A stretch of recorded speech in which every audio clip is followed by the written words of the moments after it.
जय हिंद, नमस्कार साथियों। देखिए, मेरा नाम कपिल है और आप सभी का स्वागत है हमारे इस चैनल पर। देखिए, आज का जो हमारा ये सेशन होने वाला है, इसमें हम बात करेंगे कि जो अमेरिका है उसने अपना जो B2 स्टेल्थ बॉम्बर है इसका यूज करके, इसके अलावा अपनी जो 30 टॉमहॉक मिसाइलें हैं इसका यूज करके जो इजराइल है उसके समर्थन में ईरान पर बहुत ही बड़ा हमला किया है। तो आज का हमारा जो सेशन होगा इसमें हम यही समझेंगे कि अमेरिका ने किस प्रकार से ये जो पूरा हमला अंजाम दिया है और इस पूरे हमले के बाद आगे दुनिया किस प्रकार से दो गुटों में विभाजित होगी। इन सभी बातों को इस वीडियो में हम आगे डिटेल में समझेंगे। देखिए, सबसे पहले आप यहाँ पर देख सकते हैं कि जो अमेरिका का बॉम्बर था वो लगभग 37 घंटे तक उड़ान भरी, जिसमें आप यहाँ पर देख सकते हैं US bomber flew 37 hour non stop refuelled mid air to hit Iran nuclear site. यानी कि यह पूरा जो बॉम्बर था ये लगभग 37 घंटे तक उड़ान भरता रहा और जब इसमें फ्यूल की कमी हो गई और इस पूरे मिशन को अंजाम देने के लिए जो स्टेल्थ बॉम्बर है उसमें एयर रिफ्यूलिंग की भी जरूरत पड़ी थी और इसको एयर रिफ्यूल भी किया गया था। इसके अलावा आप यहाँ पर देख सकते हैं कि जो ये पूरा हमला हुआ है वो जो गुआम है वहाँ से हुआ, यानी कि गुआम जो पड़ता है वो फिलीपींस के पास पड़ता है। यहाँ से स्टेल्थ बॉम्बर ने उड़ान भरी और यह जो है वो इस रास्ते से गया था ईरान की तरफ। यह रास्ता लगभग इसको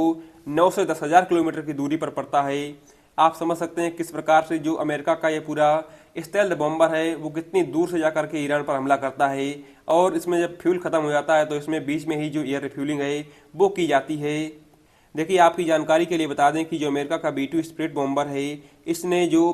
व्हाइट मैन एयरफोर्स बेस है मिस्क्यूरी का, वहीं से इसने उड़ान भरी थी और लगभग 7525 माइल की दूरी तय करने के बाद यहाँ पर ईरान की जो 3 न्यूक्लियर साइट है वहाँ पर हमला किया है, जिसमें आप यहाँ पर देख सकते हैं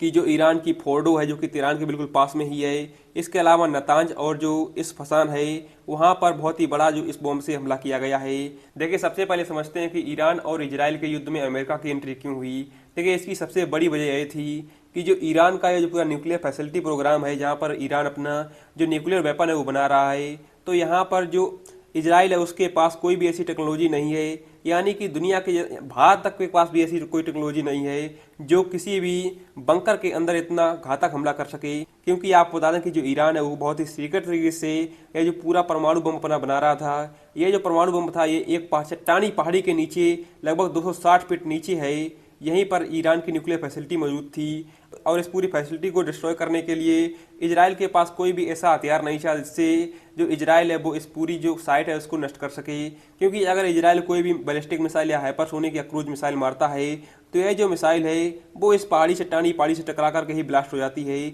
इसके अंदर नहीं घुस सकती है। लेकिन जो बंकर बस्टर बम होता है इसकी एक खासियत होती है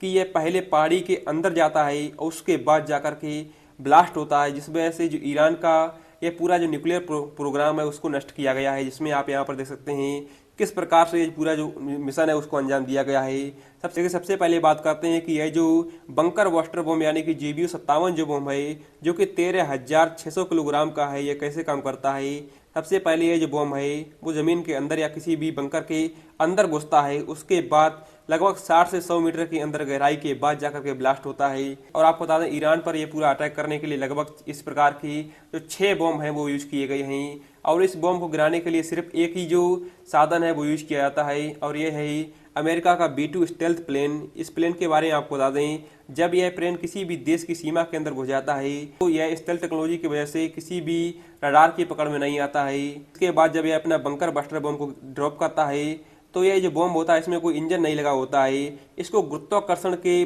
सारे गिरने के लिए छोड़ दिया जाता है। इसके बाद इसमें सैटेलाइट गाइडेंस के जरिए इसको एडजस्ट किया जाता है, यानी कि आप इतनी एक्यूरेसी से यहाँ पर आपको हिट करना है। इसके बाद